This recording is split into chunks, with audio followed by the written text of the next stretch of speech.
ఏంటంటారు? ఇప్పుడు ఈ స్టైఫండ్స్ విషయంలో కానివ్వండి సార్, ఓన్లీ పాస్టర్లకి ఇస్తున్నారు అనేది హైలైట్ చేస్తున్నారు సార్. ఈ ఛానల్స్ లో కానీ వ్యతిరేక ఛానల్స్ లో కానివ్వండి, ఏదైనా ఓన్లీ పాస్టర్ల జీతాలు ఇచ్చేది ఏంది అని. సో క్రైస్తవ సమాజానికి వ్యతిరేకంగానే ఈనాటి మెజారిటీ మీడియా వాళ్ళు పనిచేస్తున్నారు అని చెప్పదలుచుకున్నారా? Yes sir, yes. పాస్టర్లకు ఇస్తున్నారనే చెప్పకుండా అందరితో పాటు పాస్టర్లకు కూడా జాయిన్ చేశారంటూ వేరు, ఒట్టి పాస్టర్లకు ఇస్తున్నారనే ప్రాపగండా క్రియేట్ చేయడం వేరు సార్. Okay, thank you. యా, చెప్పండి, ఇంకేదైనా చెప్పాలా? అలాగే సార్, ఇప్పుడు మేము మాకు హిందూ మతంలో ఇలాంటి డిగ్రేషన్ జరిగింది. మేము వేరే మతాలకు వెళ్ళి మేము మాకు నచ్చిన మతంలో, మాకు మనసుకు నచ్చిన మతంలోకి మేము వెళ్తామంటే దీని ద్వారా అడ్డుకొని మీరు ఇంకా ఇక్కడే ఉండండి, బానిసత్వం అనుభవించండి అంటాం కూడా సరైన పద్ధతి కాదు కదా సార్.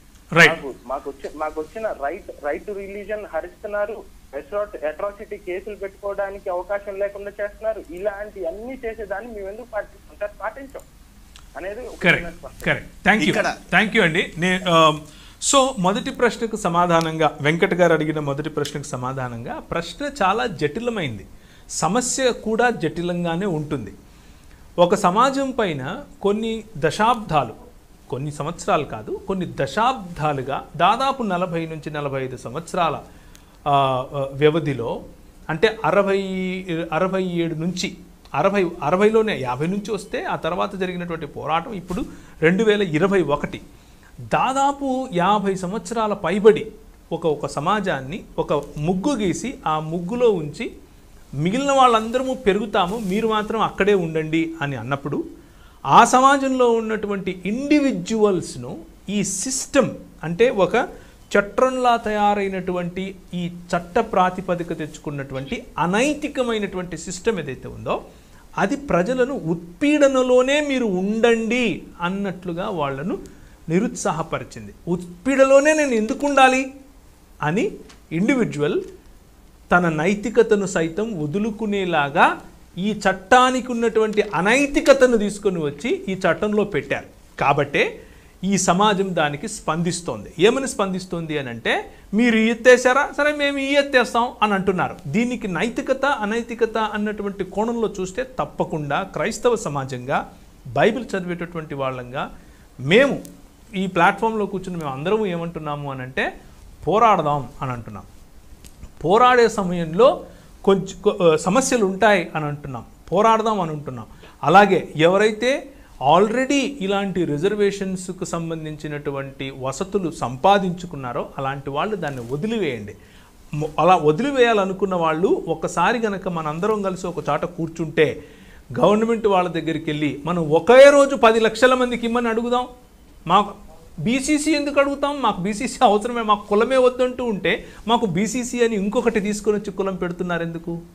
మేము బ్యాక్వర్డ్ కులం కాదు. ఫోన్ చేసినటువంటి వెంకట్ గారు, మేము బ్యాక్వర్డ్ కులం కాదు. మీరు ఎవరినైతే వివాహం ఆడారో ఆమె కూడా బ్యాక్వర్డ్ కులం కాదు. మేమెవరము బ్యాక్వర్డ్ కులం కాదు. మాకు కులమే వద్దంటున్నాం. కులమే లేనటువంటి ఒక సర్టిఫికేట్ తయారు చేయించండి అని కొట్లాడుతున్నాం.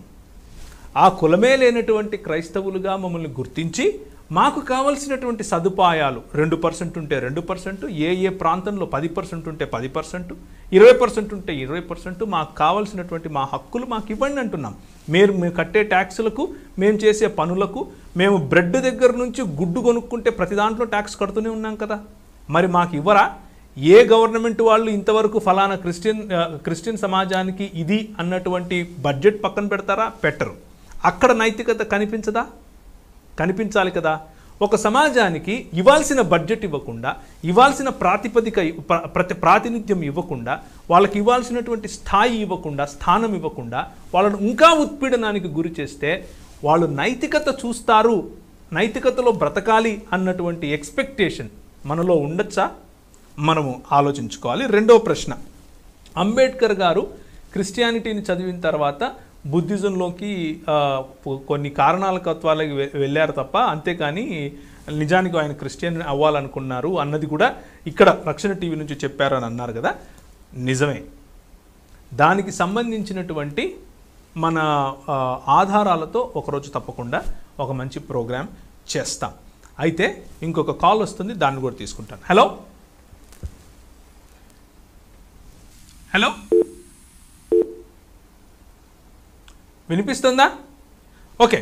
అయితే అంబేద్కర్ గారు పూణేలో నివసించినప్పుడు, అలాగే ఆయన ఇంగ్లండ్లో నివసించినప్పుడు, అలాగే ఆయన అమెరికాలో చదువుకున్న సమయంలో బైబిల్ స్టడీ, బైబిల్ అధ్యయనాల్లో పాల్గొనటం, బైబిల్ వ్యాఖ్యానం రాయటం కూడా జరిగింది. బైబిల్ వ్యాఖ్యానం రాయడం జరగడం మాత్రమే కాకుండా ఆయన బుద్ధిజం తీసుకున్నా కానీ ఆయన బుద్ధిజం తీసుకున్నారు అని మేము ప్రశ్నిస్తున్నాం. ఆయన తీసుకున్నది అది వజ్రయానమా, మహాయానమా, హీనయానమా, ఏ యానం తీసుకోకుండా క్రైస్తవానికే ఆయన బుద్ధిజం అని పేరు పెట్టారు అన్నది మా అభిప్రాయం. ఆ మాట చెప్తున్నాం, మేము పబ్లిక్గా చెప్తున్నాం. ఆయన పాటించింది, ఆయన రాసింది,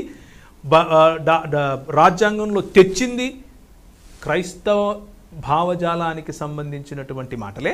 దానికే ఆయన తనదైన శైలిలో బుద్ధిజం అని పేరు పెట్టారు అన్నది మా అభిప్రాయం. క్యాథలిక్ల పాస్టర్ల గురించి మాట్లాడదాం. కాల్ తీసుకుంటాను. Hello. Yeah, hello. Praise Lord brother. చెప్పండి. Praise Lord brother. నేను విశాఖపట్నం నుంచి శామ్యూల్ మాట్లాడుతున్నాను. విశాఖపట్నం నుంచి ఎవరు? శామ్యూల్ గారు, చెప్పండి. రక్షణ ఛానల్లో మాట్లాడడానికి అవకాశం వచ్చినందుకు నేను చాలా కృతజ్ఞతలు తెలియజేస్తున్నాను. అయితే ఈరోజు మీరు ఎంచుకున్న టాపిక్ను బలవంతపు మత మార్పిడులు అని పెట్టారు కదా బ్రదర్. అయితే నేను ఒక సెంట్రల్ గవర్నమెంట్ ఎంప్లాయీని. ఓకే. బలవంతపు మత మార్పిడి అనేది నాకు తెలిసి, నేను పుట్టుకతోనే క్రైస్తవుడిని. నేను జార్ఖండ్లో కూడా వర్క్ చేశాను. తర్వాత ఇక్కడికి వైజాగ్ వచ్చి దగ్గర 20 years అయింది బ్రదర్. ఓకే. సో చాలా మంది నాకు north Indians as well as మన ఇక్కడ సౌత్ లో ఉన్నాం కాబట్టి ఇప్పుడు సౌత్ లో కూడా ఎక్స్పీరియన్స్ ఉంటే చాలా మంది తెలిసిన వాళ్ళు ఉన్నారు. ఓకే. బలవంతపు మత మార్పిడి అనేది ఇప్పుడు వరకు నేనైతే ఎక్కడ చూడలేదు. ఓకే. బలవంతపు మత మార్పిడి మీరు ఎక్కడా చూడలేదు. ఓకే. ఇంకా చూడలేదు. అలాగే మా కొలీగ్స్ లో కూడా చాలా మంది ఈ మధ్యనే, అలాగే ఈ 20 years లో నేను అనుభవ రీతిగా నేను చాలా మంది మారడం చూశానండి. అంటే అన్ని కులాల వాళ్ళు, కేవలం దళిత వర్గం నుండి కాకుండా ఆల్మోస్ట్ వేరే కులాల వాళ్ళు కూడా, అంటే ఉన్నతమైన కులాలని చెప్పబడే కులాల నుండి కూడా చాలా మంది ప్రభువుని అంగీకరించారు. అందులో ఇప్పుడు ఎంప్లాయీస్ అంటే అందరూ ఎర్నింగ్ మెంబర్సే కదా. అలాగేనండి శామ్యూల్ గారు, అర్థమైందండి. బేసిక్ గా మీరు ఏమంటున్నారు అని అంటే బలవంతపు మత మార్పిడి క్రైస్తవంలో జరగట్లేదు అని చెప్తున్నారు. అవును బ్రదర్, అవును. Thank you sir. Thank you very much అండి. Thank you very much. అయితే వెంకట్ గారు ఇంతకుముందు అడిగిన ప్రశ్నకు సమాధానంగా, నిజానికి స్టేట్ స్పాన్సర్డ్ అయితే భారతదేశంలో ఉన్న ప్రభుత్వమే స్పాన్సర్ చేసి బలవంతపు మత మార్పిడి చేస్తోంది అన్నది ఇప్పటి వరకు వ్యక్తులు చేసినటువంటి అభియోగం. ఎలా చేస్తుంది అని అంటే, వారు ఇంకొక మతానికి వెళ్ళాలనుకుంటే తావిలాలు చూపించి అదే మతంలో పెడుతోంది. వాళ్ళకు మాకు వద్దురా బాబు అంటున్నా కానీ అదే మతంలో పెడుతోంది. దీన్ని మత మార్పిడి కాక ఇంకేమంటారు అన్నదే ఇంతవరకు మన వడ్డే నవీన్ గారు కానీ లేకపోతే సాంబశివరావు గారు కానీ వారిదైన శైలిలో వారు మాట్లాడారు. ఇకపోతే చెప్పండి. ఇప్పుడు క్రైస్తవ మిషనరీల మీద ఇంత చర్చిస్తారు కదా, మరి హిందుత్వ మిషనరీ సంస్థ అయిన ఆర్ఎస్ఎస్ మీద ఎందుకు చర్చించరు? ఆర్ఎస్ఎస్ కొన్ని శాఖలుగా విభజింపబడి, బీజేపీ వచ్చి పొలిటికల్ వింగ్ ఉంటుంది, విహెచ్పి వచ్చేసి రిలీజియల్ వింగ్ ఉంటుంది, బజరంగ్ దళ్ వచ్చేసి అల్లర్లు చేయడానికి అదొక వింగ్, మళ్ళీ సేవా విభాగం ఒకటి ఉంది. ఈ సేవా విభాగం ఐడిఆర్ఎఫ్ నేతృత్వంలో యుఎస్ నుంచి యూకే నుంచి భారతదేశానికి ఫండ్స్ పంపించి ఇక్కడ మత మార్పిడులు చేయట్లేదా? వీళ్ళు ఏకలవ్య విద్యా సంస్థలు స్థాపించారు. ఎవరి కోసం స్థాపించారు? షెడ్యూల్ ట్రైబ్స్ కోసం స్థాపించారు. వాళ్ళ మధ్య సేవలు చేస్తున్నారు. షెడ్యూల్ ట్రైబ్స్ హిందూస్ కాదని ఎందుకు బాహటంగా చెప్పరు? షెడ్యూల్ ట్రైబ్స్ హిందూస్ కాదని ఎందుకు బాహటంగా చెప్పరు? వాళ్ళకి అక్కడ విద్యా సంస్థలు స్థాపించి వాళ్ళని హిందూ మతం వైపు ఎందుకు ఆకర్షిస్తున్నారు? ఇప్పుడు స్పష్టంగా అంబేద్కర్ గారు కూడా షెడ్యూల్ క్యాస్ట్ గురించి అసలు వాళ్లకు మనకు సంబంధం లేదు, వాళ్ళ ఆచార వ్యవహారాలు వేరు, మన ఆచార వ్యవహారాలు వేరు. మన ఇళ్లలో పెళ్లి చేస్తే ఏ బాపన వచ్చి మన ఇంట్లో పెళ్లి చేస్తాడు చెప్పు? కుల పెద్దో ఎవరో చేస్తారు పెళ్లి, వాళ్ళ వ్యవహారాలు వేరు. ఈ పూనా ప్యాక్ట్ ఒప్పందంలో స్వార్థపూరితంగా వాళ్ళ సంఖ్య ఎక్కడ తగ్గిపోతుందని చెప్పి వీళ్ళందరినీ హిందువులు చేసేసి వాళ్ళ సంఖ్య పెంచుకొని చూపించేశారు. ఇదంతా మత మార్పిడి కాదా? ఈయన ఎందుకు మాట్లాడరు? ఇప్పుడు ఐడిఆర్ఎఫ్ సంస్థ ద్వారా భారతదేశంలో $1 million ఫండ్స్ పుష్ అవుతున్నాయి. ఇక్కడ డంప్ చేసి ఇక్కడ ఏకలవ్య విద్యా సంస్థలని, విద్యాభారతి అని, వనవాసి కళ్యాణ్ అని చెప్పేసి ఇవన్నీ సేవా విభాగంలో ఆర్ఎస్ఎస్ చేస్తుంది. మత మార్పిడి కదా? రైట్. సాంబశివరావు గారు ఒక కాల్ తీసుకోవాలి, కానీ దానికి ముందు క్యాథలిక్ పాస్టర్లకు ఇలాంటివి ఏమి జరగట్లేదు కదా. ఓన్లీ మామూలుగా ప్రొటెస్టెంట్ పాస్టర్లు మాటిమాటికి బొట్టు పెట్టుకోవడం గురించి, మెటల్ గురించి, తాళి గురించి ఎగతాళి చేయడం వల్లనే ఇలాంటి సమస్యలు వస్తున్నాయి అంటున్నారు. ఏమంటారు సమాధానం? దానికి మీరు సమాధానం చెప్పండి. ఇలాగ ఒక ఫోన్ తీసుకుంటాను. హలో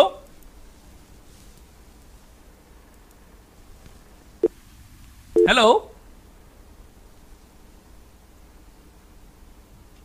వినిపిస్తుందా అండి? నా వాయిస్ వస్తుందా? ఓకే. సాంబశివరావు గారు ఏమంటారు? మరి మీరు క్యాథలిక్లు చూడండి ఎంత చక్కగా ఉంటున్నారో, మీరు ఉండలేకపోతున్నారు కాబట్టే కదా ఈ సమస్యలన్నీ అంటున్నారు. ఏమంటారు మీరు? దీనికి సూటిగా చెప్పాలి అని అంటే వీళ్ళకి కొన్ని మత సంబంధమైనటువంటి ఆచారాలలో కొంత మునిగిపోయి ఉంటారు వీళ్ళంతా కూడా. అంటే ఇప్పుడు ఎవరైతే క్యాథలిక్స్ ని కొంచెం మెచ్చుకుంటా ఉంటారు, ఎవరు వీళ్ళు మన హైందవ సహోదరులు కూడా కొంతమంది వాళ్ళని ఇదే మాట అడుగుతుంటారు, మీరెందుకు అదే పనిగా మాట్లాడతారు, వాళ్ళు క్యాథలిక్ పాస్టర్లు చూడు ఎలా ఉండారు అని చెప్పేసి వీళ్ళు మాట్లాడుతూ ఉంటారు. వాస్తవానికి వాళ్ళు పెద్దగా మనలాగా ఇట్లా బయటకు వచ్చి సమస్యల మీద స్పందించడం కానీ మాట్లాడటం కానీ ఉండదు. గతంలో కూడా మనం చూస్తే పరిపూర్ణానంద అనేటువంటి వ్యక్తి ఇక్కడ మన మదర్ తెరిసా గారి గురించి మీడియాలో చాలా భయంకరమైనటువంటి మాటలు మాట్లాడినప్పుడు కూడా ఎక్కువగా స్పందించి ర్యాలీలు చేసి దాన్ని ఖండించినటువంటి వాళ్ళు ఈ ప్రొటెస్టెంట్సే తప్ప క్యాథలిక్లు కాదు. తర్వాత ఎప్పుడుకో ఒకళ్ళిద్దరు బయటకు వచ్చారు. మదర్ తెరీసా గారు బొట్టును విమర్శించలేదు, తాళిని విమర్శించలేదు, మెట్టలు విమర్శించలేదు. మరి ఆమెను మరి ఎందుకు, ఆమె క్యాథలిక్కే, మరి ఆమెను ఎందుకు విమర్శించారంటారు? అంటే దానికి ముఖ్యమైనటువంటి కారణం ఏంటంటే ఆవిడ చేసినటువంటి త్యాగం మన భారతదేశంలో కావచ్చు, వరల్డ్ వైడ్గా కావచ్చు, ముఖ్యంగా మన ఇండియాలో ఇంత ముందున్నటువంటి పీఠాధిపతులు, మఠాధిపతులు లేదా వీళ్ళు పెద్ద స్వాములుగా గురువులుగా చెప్పుకునేటువంటి వాళ్ళు ఎవరూ కూడా చేయనటువంటి గొప్ప త్యాగం ఆవిడ చేసింది. ఇక్కడికి వచ్చి ప్రేమను చూపించి అనేక మందికి చదువు చెప్పడం కానీ, హాస్పిటల్స్ అవి పెట్టేసి వాళ్ళకి వైద్యం చేయటం కానీ, అంటే క్షేత్ర స్థాయిలో ఆవిడ విస్తృతంగా సేవ చేసింది ఇండియాలో. సో ఈవిడ క్రిస్టియన్ కాబట్టి credit goes to Christianity. So Venkat గారికి మీరేం చెప్పదలుచుకున్నారు? వెంకట్ గారికి మీరేం చెప్పదలుచుకున్నారు? అది క్యాథలిక్ లా ప్రొటెస్టెంట్ లా కాదు, గుర్తింపు ఎవరు సంపాదిస్తే వాళ్ళని ఓన్లీ వీళ్ళు వదిలిపెట్టరు అనేదేనా? అంతే. రైట్, ఫోన్ తీసుకుందాం. హలో హలో చెప్పండి, మీ పేరు, మీరు ఎక్కడి నుంచి ఫోన్ చేస్తున్నారు? హలో ప్రవీణ్ గారు, గుడ్ ఈవినింగ్ అండి. నా పేరు సునీల్, నేను కర్నూలు నుంచి కాల్ చేస్తున్నాను. చెప్పండి చెప్పండి. సునీలా? మీరు అన్న సునీల్ అన్నారా? మనకు అంటే మీరు మాట్లాడుతూ బలవంతపు మత మార్పులు అని అన్నారు కదా, నేను దానికి సంబంధించినటువంటి ఒక చిన్న పాయింట్, అంటే ఒక అపెండిక్స్ లాగా చెప్పండి. అసలు క్లౌడ్ ద్వారా బకింగ్హామ్ కెనాల్ చదువుతున్నటువంటి సమయంలో చాలా మంది అక్కడికి దళిత్ అంటే డిప్రెసివ్ క్లాసెస్ పీపుల్ వాళ్ళ వర్క్ అండ్ పే కొరకు వచ్చారు. సో వచ్చినటువంటి వాళ్ళల్లో చాలా మంది అఫ్ కోర్స్ అంటే వాళ్ళకు లాభపడ్డారు, చాలా మంది ఆ వర్క్ ను బట్టి క్రైస్తవులుగా మారేటంత కొరకు ఇష్టపడ్డారు. ఎందుకంటే అప్పుడు ఆ సమయంలో ల్యాండ్ రిఫార్మ్స్ జరుగుతున్నాయి. సో ల్యాండ్ రిఫార్మ్స్ ఎక్కడన్నా మనకేదన్నా లాభం వస్తుందేమో అని చెప్పి చాలా మంది క్రైస్తవులుగా ఆ రోజు మెటీరియలిస్టిక్ అప్రోచ్ తోటి క్రిస్టియన్ కన్వర్షన్స్ కు ఇష్టపడ్డారు కొంతమంది. బట్ క్లౌడ్ ద్వారా వెయిట్ చేసినాడు, బాప్టిజమ్స్ ఇవ్వకుండా వెయిట్ చేసినాడు. ఎందుకు అంటే మేబీ అది గాడ్ కాలింగ్ ఏమో తెలియదు, బట్ ఆయన చాలా మందికి ఇవ్వలేదు బాప్టిజమ్స్. కాబట్టి ఆ సమయంలో ఆయన బాప్టిజం ఇవ్వలేదు కాబట్టి వాళ్ళకు ఎటువంటి మెటీరియలిస్టిక్ లాభాలు రావటం లేదు కాబట్టి మళ్ళీ తిరిగి వాళ్ళు వెనక్కి వెళ్ళిపోవటం లేదు. సో అంటే చాలా మంది క్రైస్తవుల్ని ఏదో తప్పు చూపించాలి అని అనుకుంటున్నారు, కానీ క్రైస్తవులు యాక్చువల్ గా క్రైస్తవులు ఎక్కడా తప్పు చేయలేదు. ప్రజలే వాళ్ళకే వాళ్ళే ఏదో లాభపడదాము అనేసి చెప్పి వచ్చినటువంటి వాళ్ళు చాలా మంది ఉన్నారు. కాబట్టి తప్పని నేను అన్నాను, కానీ ఇటువంటి అప్రోచ్ కూడా ఒకటి ఉన్నది. ఇంకొక పాయింట్, సో క్రైస్తవుల్లోకి వస్తాము అంటే కూడా వేచి చూసి ఆపే వాళ్ళే ఎక్కువ మంది ఉన్నారు, కానీ బాప్తిసం ఇవ్వకుండా వెంటనే మీరు వచ్చేయండి అని ఎవరు ఇక్కడ ఏమి అలాంటిది ఏమి చేయరు అన్నది మీ పాయింట్. సరే, రెండో చెప్పండి త్వరగా. హలో చెప్పండి. బ్రదర్ చెప్పండి, వినిపిస్తుంది, చెప్పండి. ఒకవేళ లైన్ కట్ అవుతే సునీల్ గారికి సపోర్టింగ్ గా నేను ఇంకొక మాట చెప్తాను. ఇందాడు వెంకట్ గారు అంబేద్కర్ గురించి మీరు ఇలా చెప్పారు కదా అంటున్నారు. వాస్తవంగా అంబేద్కర్ గారు వెళ్ళి నాకు బాప్తిజం ఇవ్వండి లేదా నేను క్రైస్తవ మతం స్వీకరిస్తాను, నాతో పాటు ఇంతమంది క్రైస్తవ మతంలోకి వస్తారన్నప్పుడు చర్చ్ రిజెక్ట్ చేసింది. మేము పొలిటికల్ బాప్తిజమ్స్ ఇవ్వము, స్పిరిచువల్ బాప్తిజం ఇస్తాం. ఈ విషయాలు ఎక్కడున్నాయని ఆయన అడుగుతుంటే the future of Christian mission in India toward a new paradigm for the third millennium, Augustine Kanjamala SVD గారు ఈయన రాసిన బుక్ లో ఇవన్నీ డీటెయిల్స్ ఉన్నాయి, అది చూసుకోవచ్చు. అవి కావాలని మనం చెప్పట్లేదు, సమయం వచ్చినప్పుడు తీస్తాం. ఇంకొకటి అంబేద్కర్ గారి విషయం వచ్చింది కాబట్టి నేను సందీప్ గారు ఇందాక లైన్ లో మాట్లాడినా వీళ్ళందరూ మాట్లాడుతున్నా, నేను అనేది ఏంటంటే సమాజంలోకి ఒక నరేషన్ వస్తుంది. క్రైస్తవ్యానికి వ్యతిరేకంగా, సంఘానికి వ్యతిరేకంగా, విశ్వాసులకు వ్యతిరేకంగా ఒక నరేషన్ వస్తుంది. సోషల్ మీడియాలో నేషనల్ వైడ్ ప్రచారం చేస్తున్నారు, కానీ దానికి సమాంతరంగా కౌంటర్ నరేషన్ లేకపోతే ఇలాంటి ప్రాబ్లమ్స్ వస్తాయి. ఎందుకు ఇక్కడ చెప్తున్నా అంటే అంబేద్కర్ గారి పేరు తీసుకొని క్రైస్తవ్యంలోకి వెళ్తే వాళ్ళు డీనేషనలైజ్ చేస్తారు, అంటే దేశానికి అనుకూలంగా ఉండరు అని చెప్పేసి అంబేద్కర్ పేరు చెప్పుకుని ప్రచారం చేసేది. మరి అంబేద్కర్ గారు నిజంగా ఆ రోజు మాట అన్నారా? అంబేద్కర్ గారు అది రాసినట్టుకి భారతదేశం ఉందా అసలు? సర్దార్ వల్లభాయ్ పటేల్ కదా 525 ప్రిన్స్లీ స్టేషన్ ఒక దగ్గర తీసుకొచ్చి భారతదేశం చేసింది. అంబేద్కర్ గారు ఏం రాస్తున్నారు? హిందూస్ డిప్రెస్ క్లాసెస్లో పేజ్ నెంబర్ 241లో conversion to Islam or Christianity will denationalise the depressed classes. ఇక్కడ నేషన్ ఎక్కడ వచ్చింది? ఈ డిప్రెస్డ్ క్లాసెస్ కి దేశానికి ఏం సంబంధము?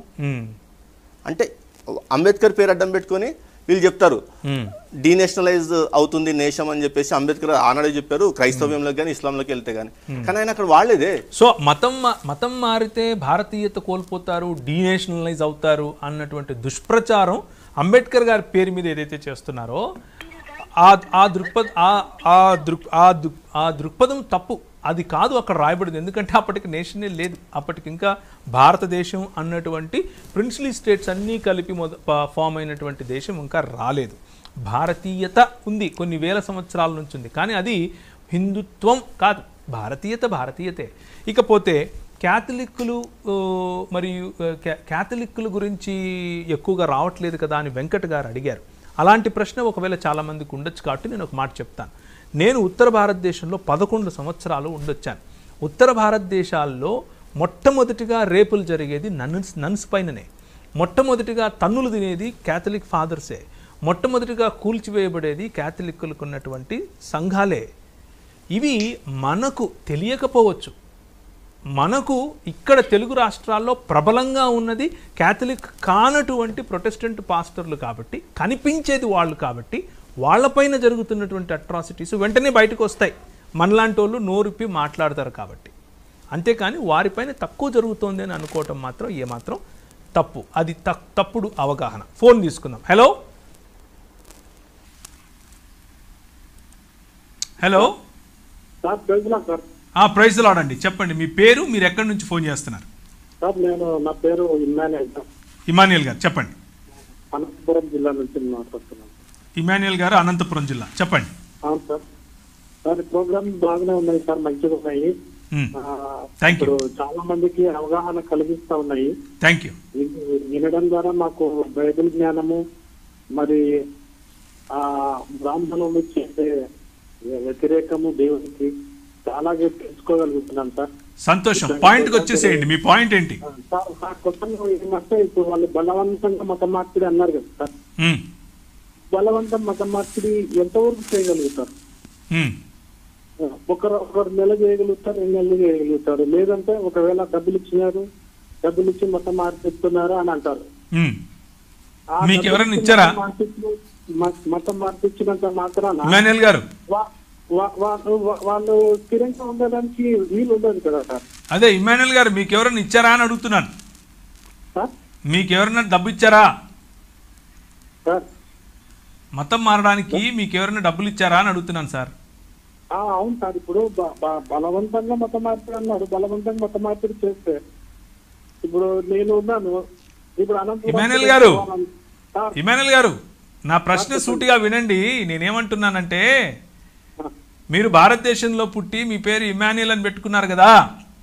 అవును సార్. దానికి మీకు ఎవరైనా డబ్బులు ఇచ్చారా? దానికి మీకు ఎవరైనా డబ్బులు ఇచ్చారా? లేదు సార్, నాకు ఎవ్వరు ఇవ్వలేదు సార్. ఇంకొకటి ఏమంటే మా నానమ్మ మరి హిందూ, ఆమె పేరు సుబ్బమ్మ, క్రైస్తవాలుగా మారక ముందు సుబ్బమ్మ.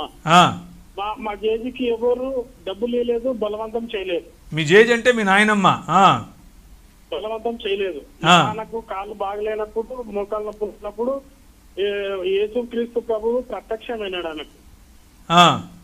2 సంవత్సరాలు మా నాన్న 20 ఏటకు అప్పుడు ఆయనకు మోకాళ్ళు నొప్పి వస్తే అన్ని దేవుళ్లకు పూజలు చేసింది. శ్రీశైలంకు వెండి పాదాలు పంపించింది, తిరుపతికి వెండి పాదాలు పంపించింది, తిరుపతికి వెండి పాదాలు పంపించింది. ఎక్కడా వర్కౌట్ కాలేదు. మీకు యేసు ప్రభువుని నమ్ముకుంటే మీకు స్వస్థత కలిగింది కాబట్టి మీరు క్రైస్తవులైనారు, అంతేనా సార్? అదే సార్. ఇప్పుడు మరి దీన్ని ప్రలోభంగా చూడొచ్చా? దానికే నేను చెప్తున్నాను. దీన్ని ప్రలోభంగా చూడొచ్చా ఇమ్మాన్యుయల్ గారు? ఇలా మీరు ప్రజలకు స్వస్థత వస్తుంది అని ప్రలోభ పెడుతున్నారు అని అంటే మీరేమంటారు? ఈ ఆరోగ్యం బాగవుతుంది అని చెప్పి ప్రజలను మారుస్తున్నారు అని అంటే మీరేమంటారు?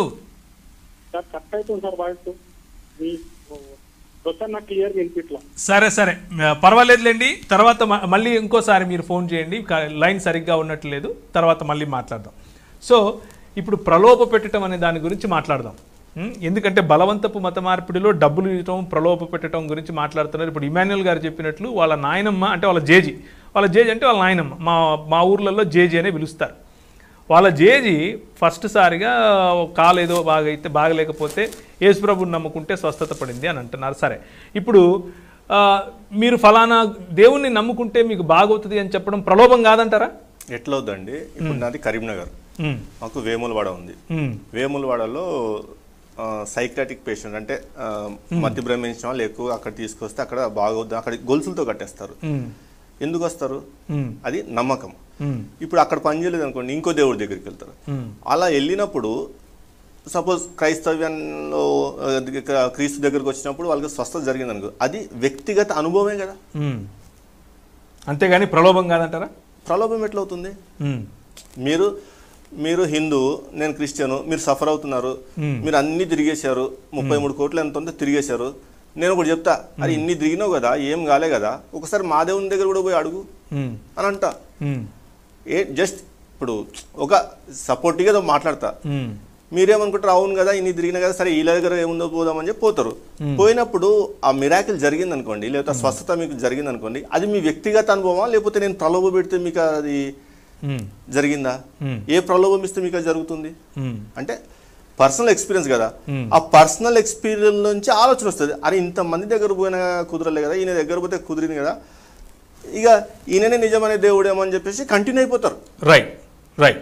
ఏమంటారు సాంబశివరావు గారు? మీ పేరు సాంబశివరావు, మీరేమో ఇప్పుడు క్రైస్తవుడు అంటున్నారు. మిమ్మల్ని ఎవరు ప్రలోభ పెట్టారు? ఈ న్యూస్ నేషన్ వాళ్ళు చెప్తున్నట్లుగా జగన్ రెడ్డి గారు మీకు డబ్బులు ఇచ్చేమైనా క్రైస్తవుడు అయిపో అన్నారా? ఇప్పుడు నేను అనేది అదేనన్నా. ఇప్పుడు నేను ఎలా మారాను అనేది గతంలో చాలా సార్లు చెప్పాను మన రక్షణ ఛానల్లో కూడా. సరే, ఇప్పుడు నేను అనేది ఏంటంటే జగన్ గారు, ఏపీ సీఎం జగన్ గారు ప్రలోభ పెడుతున్నాడు, లేదంటే క్రైస్తవుల పక్షంగా నిలబడి హిందువుల మీద చిన్న చూపు చూస్తున్నాడు, ఇట్లాంటి ఆరోపణలు కొన్ని చూస్తా ఉన్నాం మన మీడియాలో. అవును. అయితే వీళ్ళందరికీ నా ప్రశ్న ఒక్కటే, జగన్ గారు ఎవరి ద్వారాగా ప్రలోభ పెట్టిస్తున్నాడు? ఆ వ్యక్తులు ఎవరు? ఎక్కడ ప్రలోభ పెట్టాడు? ఆ ప్లేస్ ఏంటి? ప్రలోభ పడినటువంటి వ్యక్తులు ఎవరు? వాళ్ళు ఏ గ్రామానికి చెందినటువంటి వాళ్ళు ఎక్కడ ఉన్నారు?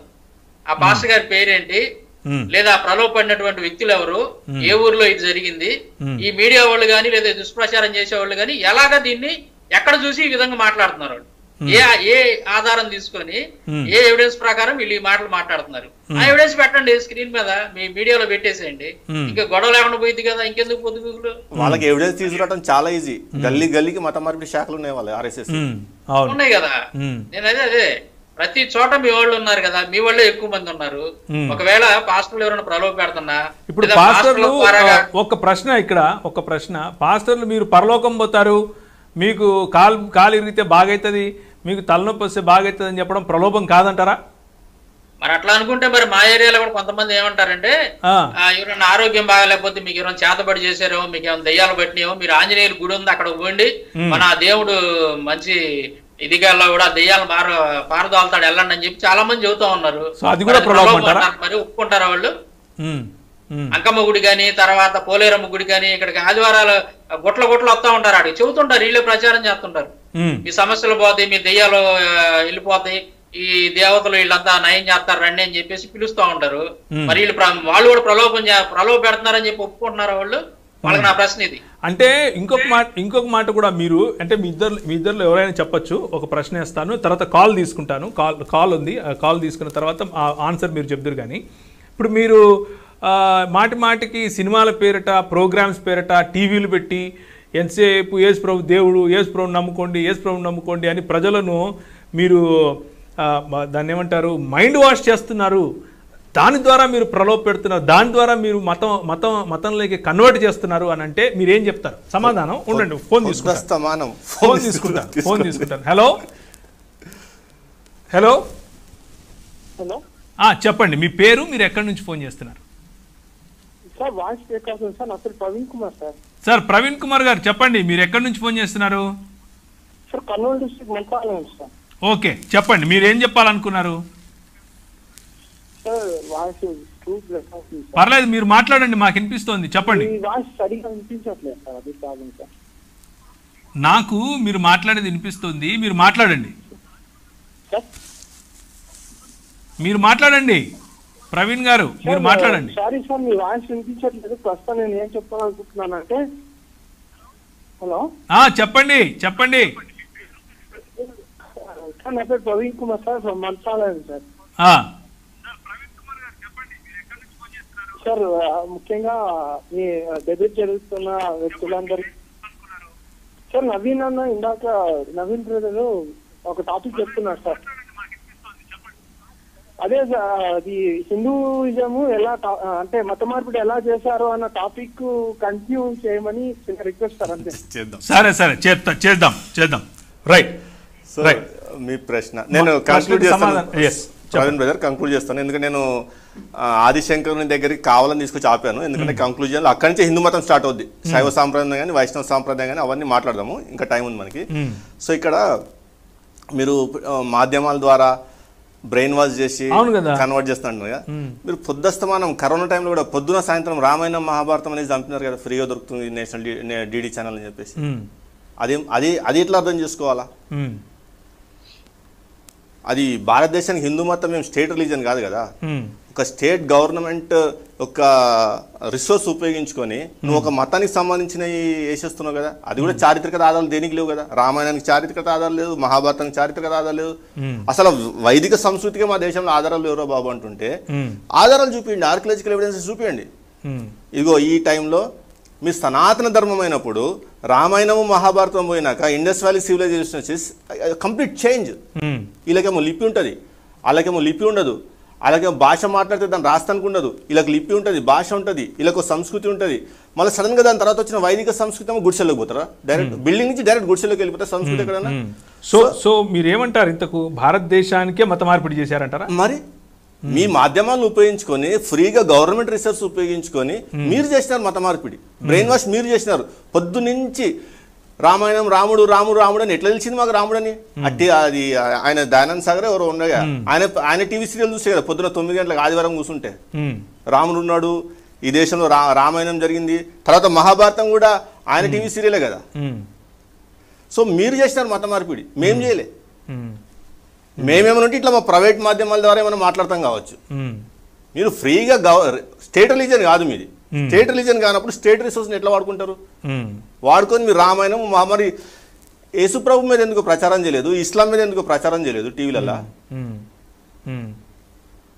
దీనికి సమానం చెప్పండి. మరి మీరు పొద్దుస్తమానం మీరు బ్రెయిన్ వాష్ చేసి టీవీ పెడితే చాలు, ఏదో ఒక దేవుని సీరియల్ నడుస్తూ ఉంటారు అక్కడ. ఎవరు చేస్తారు బ్రెయిన్ వాష్? ఇవన్నీ ఏంటంటే కౌంటర్ నరేషన్ లేనంత వరకు వీళ్ళు ఆటలు తాగుతాయి. ఇట్లా ఒక పబ్లిక్ వచ్చి కూర్చొని నేను ఏమడుగుతున్నా, ఒక లింగ్విస్టిక్ ఎవిడెన్స్, ఒక ఎపిగ్రాఫికల్ ఎవిడెన్స్, ఒక హిస్టారికల్ ఎవిడెన్స్, ఏమన్నా ఎవిడెన్స్ మీ వైదిక సంస్కృతికి భారతదేశంలో చూపించండి. నేను మాది సమ్యక సంస్కృతి, మా సమ్యక సంస్కృతికి మా పూర్వీకులు ఏ విధంగా సమ్యక సంస్కృతులు ఉండేవాళ్ళో, మా పూర్వీకులు వాళ్ళకి తెలియకుండా మీరు ఏ విధంగా మత మార్పిడి చేశారో అన్ని వివరిస్తాను. ఇప్పుడు ప్రవీణ్ సోదరుడు అంటున్నాడు, కంక్లూడ్ చేయమంటున్నాడు. ఇప్పుడు ఆదిశంకరాచార్యుడు వచ్చి శైవ సాంప్రదాయాన్ని ప్రచారం చేసే వరకు అంతకుముందంతా బౌద్ధమే. ఆదిశంకరాచార్యుని క్రిప్టో బుద్ధిస్ట్ అంటారు. ఈ రోజు కూడా ఇంటెలెక్చువల్ అకాడమిక్ వాళ్ళు అతను క్రిప్టో బుద్ధిస్ట్ అంటారు. ఆదిశంకరాచార్యుడు ఏం చేసినాడు? నాగార్జునుడు బోధించిన శూన్యవాదాన్ని, మహాయానలోని శూన్యవాదాన్ని మాయావాదంగా కన్వర్ట్ చేసి కింద పైన పైన కింద చేసి సేమ్ యాజ్ ఇట్ ఈస్ ప్రచారం చేశాడు. అంతెందుకండి, ఇప్పుడు 10వ శతాబ్దం వరకు వీళ్ళకి లిపి లేదు. 10వ శతాబ్దం తర్వాత వీళ్ళు బుక్స్ అని రాసుకున్నారు. 10వ శతాబ్దం కంటే ముందు 18-20 యూనివర్సిటీస్ ఉన్నాయి. విశ్వగురు భారతదేశం, అశోకుడి కాలంలో విశ్వగురు భారతదేశం, తర్వాత గుప్తుల కాలం వరకు కూడా యూనివర్సిటీస్ ఉన్నాయి. విదేశీ యాత్రికులు వచ్చారు ఇక్కడికి, విదేశీ స్టూడెంట్స్ వచ్చారు, ఈ యూనివర్సిటీలో చదివారు. మళ్ళీ వీళ్ళు ఎందుకు ఎక్కడ కూడా రామాయణం గురించి చదువుకోలేదు, మహాభారతం గురించి చదువుకోలేదు, ఆ వేదాల గురించి చదువుకోలేదు, స్మృతుల గురించి చదువుకోలేదు, ధర్మశాస్త్రాల గురించి చదువుకోలేదు? వీళ్ళు ఎక్కడ కూడా మేము చదువుకున్నామని చెప్పి వాళ్ళ పుస్తకాలలో ఎందుకు రాయలేదు?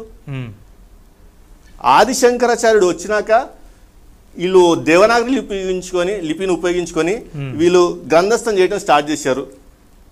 అందుకే మీకు వేదాలకు ఎప్పుడు కూడా 12వ శతాబ్దం తర్వాతనే కామెంటరీస్ దొరుకుతాయి.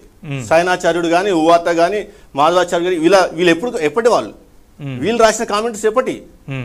సనాతన ధర్మము 38 lakhs BCలో స్టార్ట్ అయిన ధర్మానికి 12th centuryలో ఆ గ్రంథాలకు కామెంటరీ వస్తుందా? అంటే అప్పటిదాకా ఉన్న వాళ్ళంతా మతంలో, అంటే ఆచారంలో ఉన్న వాళ్ళంతా ఏమైపోయినారు? ఆ లెక్కన భారతదేశంలో క్రైస్తవమే పురాతనం అవుతుంది కదా. అదే కదా నేను కొట్లాడేది. మరి అందుకే కదా కొట్లాడేది. మనము కౌంటర్ నరేషన్ ఇవ్వాలా? వాళ్ళు చేస్తున్న ఫేక్ నరేషన్ కి మనము ఫ్యాక్చువల్ వెరిఫైడ్ ఎవిడెన్సెస్ తో కౌంటర్ నరేషన్ ఇస్తేనే వీళ్ళు ఆగడాలు ఆగుతాయి. రైట్.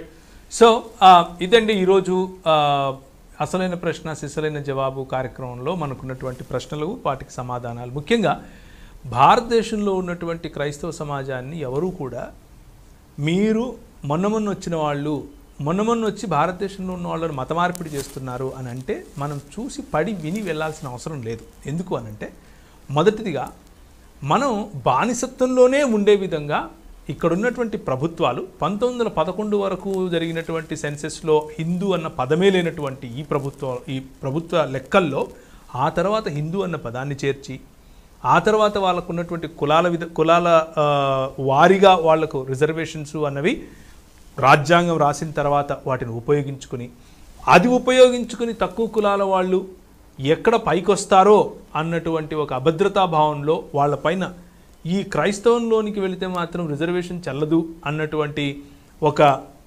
ఉత్పీడన దిశగా వాళ్ళు చేసినటువంటి ఈ వ్యూహం, ఆ వ్యూహాన్ని ఛేదిస్తూ లేకపోతే ఆ వ్యూహాన్ని ఛాలెంజ్ చేస్తూ సిక్కులు మరియు బౌద్ధులు దాని నుంచి బయటికి రావటం, కానీ క్రైస్తవులు మాత్రం బయటికి రానియకుండా చేయటం.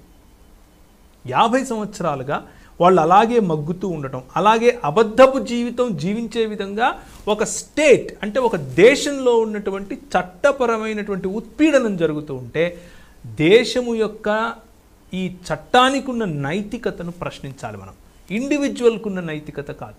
ఇండివిజువల్కు ఉన్న నైతికత మనం ప్రశ్నిస్తూనే ఉన్నాం. ప్రజలు దాని నుంచి బయటకు వస్తూనే ఉన్నారు. లక్షల మంది ఈరోజు ఇంకొక ఉత్పీడన బీసీసీ అని చెప్పబడేటటువంటి ఇంకొక రకమైనటువంటి ఒత్తిడికి లోనవుతున్నారు. కానీ ఈ 2 ఒత్తిడులు మాకొద్దు.